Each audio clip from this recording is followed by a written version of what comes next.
नमस्कार। Life is sacrosanct अर्थात जीवन पवित्र है। मैं अपने जीवन में आज तक कभी भी किसी ऐसे व्यक्ति से नहीं मिला हूं जो दुर्घटना का शिकार होना चाहता हो।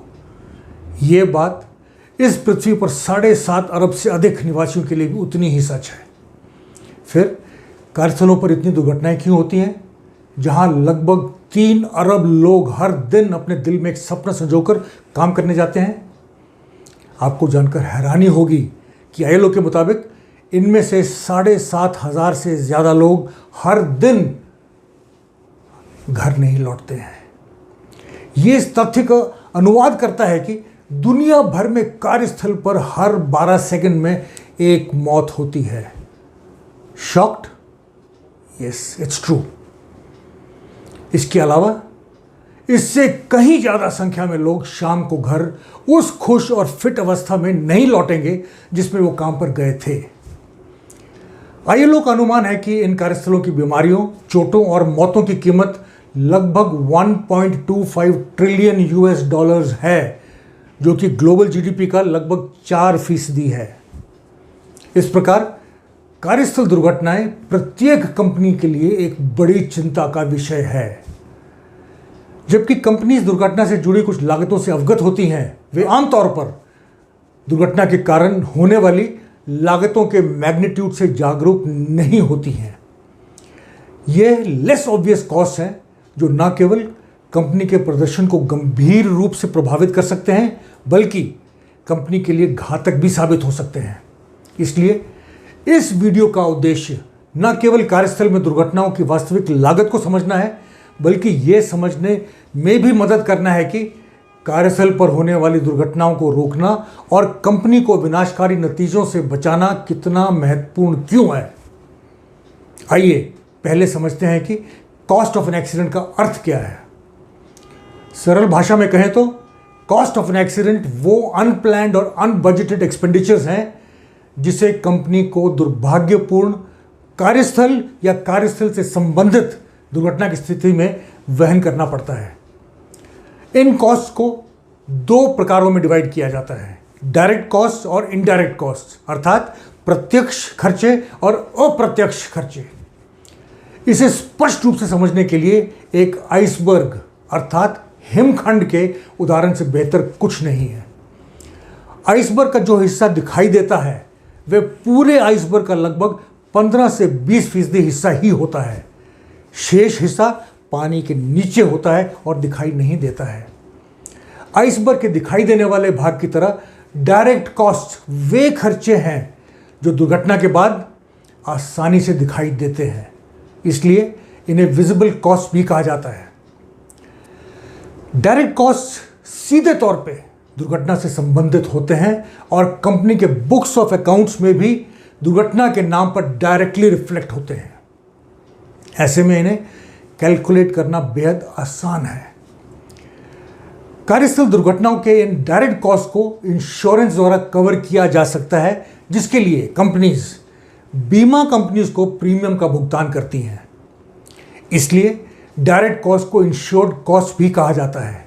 दूसरी ओर आइसबर्ग के अदृश्य हिस्से की तरह इनडायरेक्ट कॉस्ट, हालांकि वो कॉस्ट होते हैं जो दुर्घटना के परिणाम के रूप में ही होते हैं, लेकिन दुर्घटना के नाम पर कंपनी के बुक्स ऑफ अकाउंट्स में डायरेक्टली रिफ्लेक्ट नहीं होते हैं। इस प्रकार वे दिखाई नहीं देते हैं और उन्हें कैलकुलेट करना बेहद मुश्किल होता है। इसलिए इन्हें इनविजिबल कॉस्ट भी कहा जाता है। इतना ही नहीं, ये खर्चे इंश्योरेबल नहीं होते हैं और इनका भुगतान कंपनी को अपने मुनाफे से ही करना पड़ता है। इसलिए इनडायरेक्ट कॉस्ट को नॉन इंश्योरेबल कॉस्ट भी कहा जाता है। अफसोस की बात है कि ज़्यादातर कंपनीज केवल दुर्घटना के डायरेक्ट कॉस्ट को ही एक्सीडेंट कॉस्ट समझने की गलती करते हैं, जो आमतौर पर बीमा द्वारा कवर की जाती हैं। आइए अब इन कॉस्ट के बारे में विस्तार से बात करते हैं। कुछ डायरेक्ट कॉस्ट हैं तत्काल चिकित्सा उपचार, अस्पताल में भर्ती और चिकित्सा पे खर्च, कर्मचारी या आश्रितों का भुगतान किया गया मुआवजा, क्षतिग्रस्त उपकरण, सामग्री या संपत्ति की मरम्मत या रिप्लेसमेंट की लागत। काम से अनुपस्थित रहने पर घायलों को भुगतान किया गया वेतन, settlements, prosecutions, claims, legal expenses, client द्वारा लगाई गई पेनल्टीज इत्यादि। पहली नज़र में एक आइसबर्ग की तरह ऐसे लग सकता है कि ये खर्च मामूली हैं और इंश्योरेंस के द्वारा कवर किए जाएंगे, लेकिन वास्तविकता पूरी तरह से अलग है। दुर्घटना के ये डायरेक्ट कॉस्ट सिर्फ टिप ऑफ द आइसबर्ग हैं।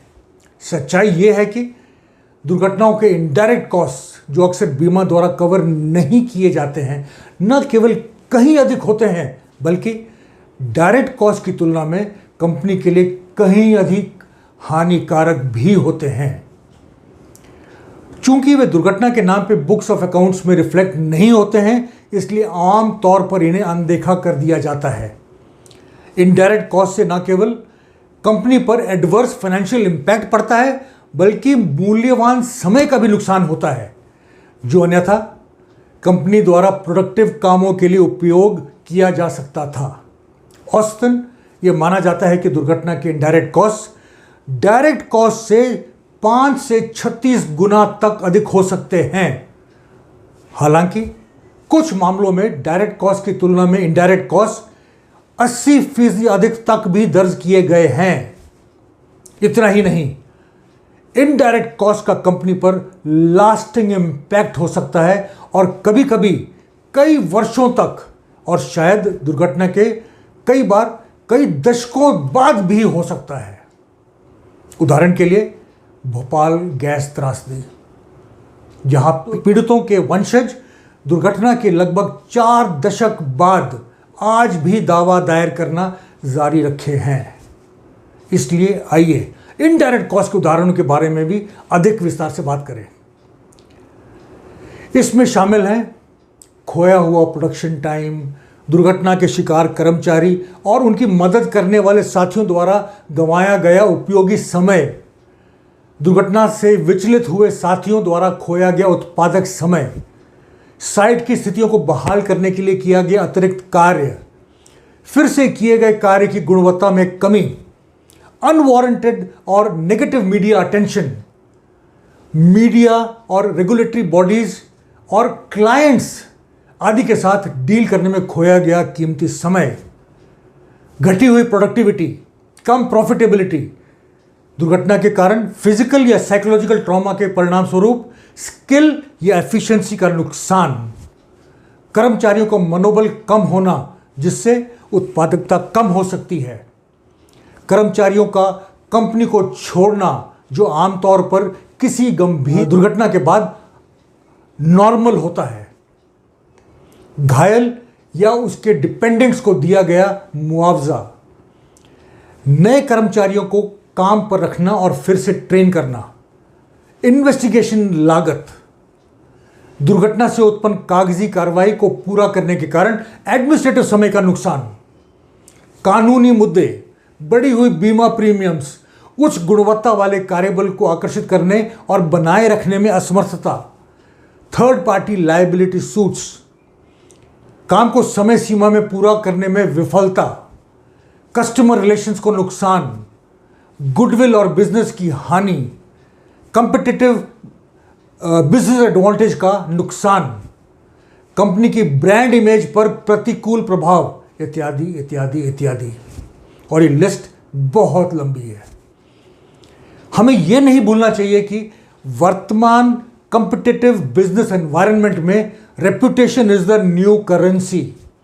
एक खराब एक्सीडेंट रिकॉर्ड वाली कंपनी न केवल नए टेंडर्स के लिए बल्कि नए कर्मचारियों को काम पर रखने पर भी अपना कंपिटिटिव एडवांटेज खो देती है, क्योंकि मार्केट में भी ये संदेश जाता है कि ये कंपनी काम करने के लिए सुरक्षित नहीं है।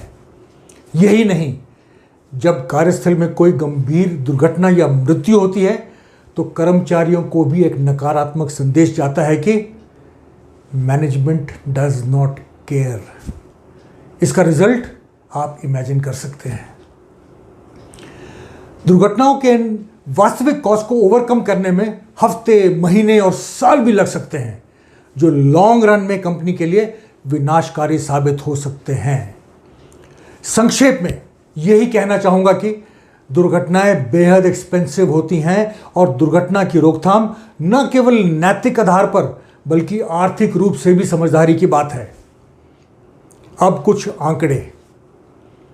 जो समय आपको इस वीडियो को देखने में लगा है उतने समय में दुनिया भर में करीब 60 से 70 लोग कार्यस्थल पर अपनी जान गंवा चुके होंगे और हजारों गंभीर रूप से घायल हो चुके होंगे।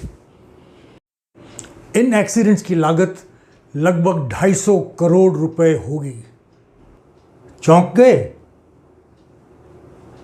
याद रखिए, जिन लोगों की मौत हुई है उनके भी तो माँ बाप, भाई बहन, बीवी, बच्चे होंगे। यही नहीं, पैसों में जितना नुकसान हुआ है उतने में लाखों लोगों को एक दिन का खाना खिलाया जा सकता था। इसलिए हमें यह याद रखना होगा कि सुरक्षा कार्यक्रम न केवल आपके कर्मचारियों को सुरक्षित रखने के लिए होते हैं बल्कि कंपनी और समाज को भी सुरक्षित रखने के लिए होते हैं। इसलिए मेरा सरल संदेश है, stop accidents and ensure a win-win situation for your workers, their family, your company and the society too. और मुनाफे जैसे छोटे विचारों को आपको अपने दयालु, मानवीय और सच्चे मार्ग से गुमराह ना करने दें जो आपसे अपेक्षित है। मैं हमेशा जो कहता हूं उसी बात के साथ आज भी अंत करना चाहता हूं। Life is not only about making money, it is also about making an impact. Direct और इनडायरेक्ट कॉस्ट के अलावा एक और कॉस्ट है जिसके बारे में कोई नहीं बात करता। वह है दुर्घटना के ह्यूमन कॉस्ट, अर्थात मानवीय लागत। मैं अपने आने वाले वीडियो में इस लागत के बारे में विस्तार से बात करूंगा। तब तक डायरेक्ट और इनडायरेक्ट कॉस्ट के बारे में सोचिएगा जरूर। नमस्कार, जय हिंद।